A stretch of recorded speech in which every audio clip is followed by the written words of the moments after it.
ஆன்மீக அன்பர்கள் அனைவருக்கும் அன்பான வணக்கங்கள். இன்றைய ஆன்மீக கதையில் நாம் பார்க்க இருப்பது சிவக்கீரை. கும்பகோணம் மகாமக குளத்தின் அருகே மளிகை கடை நடத்தியவர் குமரேசன் செட்டியார். அவர் மனைவி சிவகாமி ஆச்சி கணவனே கண்கண்ட தெய்வம் என்று வாழ்ந்து வந்தார். குழந்தை இல்லாத அத்தம்பதியர் ஒரு சிறுவனை தத்தெடுத்து வளர்த்தனர். சிவசிவ என்று நாமமும் தவிர வேறு ஒன்றும் அறியாதவர் செட்டியார். அமர்ந்தாலும் எழுந்தாலும் சிவநாமத்தை சொல்லாமல் இருந்ததில்லை. கணவனும் மனைவியும் தங்கள் மாட்டு வண்டியில் தினமும் காவிரி ஆற்றில் நீராடிவிட்டு சிவன் கோயிலுக்கு சென்று வழிபடுவர். மேலும் சிவனடியார்களுக்கு அன்னமிடுவதை அன்றாட கடமையாக செய்து வந்தனர். அடியவர்களை வரவேற்று கால் கழுவி சந்தனம் குங்குமம் கொடுத்து சாப்பாடு கூடத்திற்கு அழைத்து செல்வது வழக்கம்.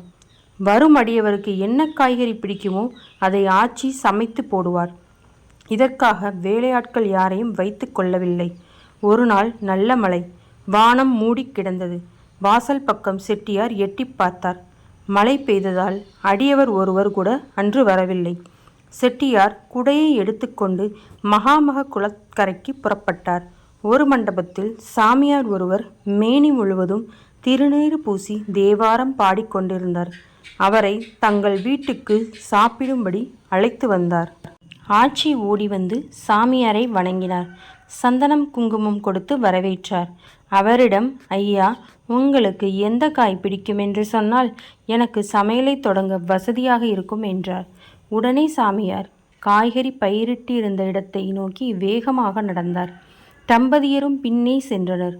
அங்கே நிறைய முளைக்கீரை வளர்ந்திருந்தது. கீரைத்தண்டு சாம்பாரும் முளைக்கீரை கூட்டும் கூட எனக்கு போதும் என்றார் அவர். செட்டியாரும் தாமதிக்காமல் முளைக்கீரையை பறிக்க ஆரம்பித்தார். ஒருவர் மட்டும் பறித்தால் நேராகும் என்று எண்ணி சாமியாரும் கீரையை பறிக்க உதவி செய்தார்.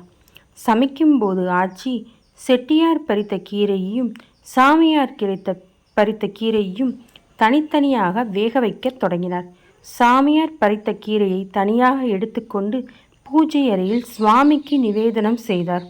இதை கண்டதும் சாமியாருக்கு பெருமை பிடிபடவில்லை. அடியவரான தன் கையில் பட்ட கீரையை அதிக முக்கியத்துவம் தர வேண்டும் என்பதால் பூஜையில் வைத்து தருவதாக எண்ணிக்கொண்டார். சாப்பிட ஆரம்பித்ததும் ஆச்சியிடம் தன் சந்தேகத்தை கேட்டார். ஆச்சி அவரிடம், ஐயா, எனது கணவர் சிவநாமத்தை சொல்லிக்கொண்டே பறித்ததால் முளைக்கீரை சிவக்கீரை ஆகிவிட்டது. அதனால் அதை பூஜையில் வைக்க வேண்டுமென்று அவசியம் இல்லாமல் ஆகிவிட்டது. ஆனால் நீங்களோ அமைதியாக கீரையை பறித்து கொடுத்தீர்கள். அதனால் அதை சுவாமிக்கு நிவேதனம் செய்ய வேண்டியதாகிவிட்டது என்றார். இதை கேட்ட சாமியாருக்கு தன் தலையில் சம்மட்டியால் அடித்தது போல் இருந்தது. அவர்களின் சிவ பக்தியின் முன் தனது துறவரம் போலியானது என்று எண்ணி வெட்கி போய்விட்டார். ஒருமுறை சிவராத்திரி அன்று அந்த தெய்வ தம்பதியர் கும்பேஸ்வரத்தை தரிசித்துவிட்டு வீட்டிற்கு வந்தனர். பிரசாதத்தை எடுத்து வைத்து கொண்டிருந்த ஆச்சி சிவகாமி பூஜை அறையிலேயே சிவசிவ என்ற சொல்லபடியே உயிரை விட்டார். மனைவி மேல் உயிரையே வைத்திருந்த செட்டியாரும் சிவகாமி என்று கூவியபடியே சாய்ந்து கண் மூடினார். சிவராத்திரி நாளில் தம்பதியர் இருவரும் ஒரே நேரத்தில் சிவனடி சேர்ந்ததை எண்ணி அனைவரும் அதிசயத்து நின்றனர். 1938 கும்பகோணத்தில் வாழ்ந்த இத்தம்பதியர் செய்த அன்னதானத்தை காஞ்சி பெரியவர் பெருமையாக குறிப்பிட்டுள்ளார்.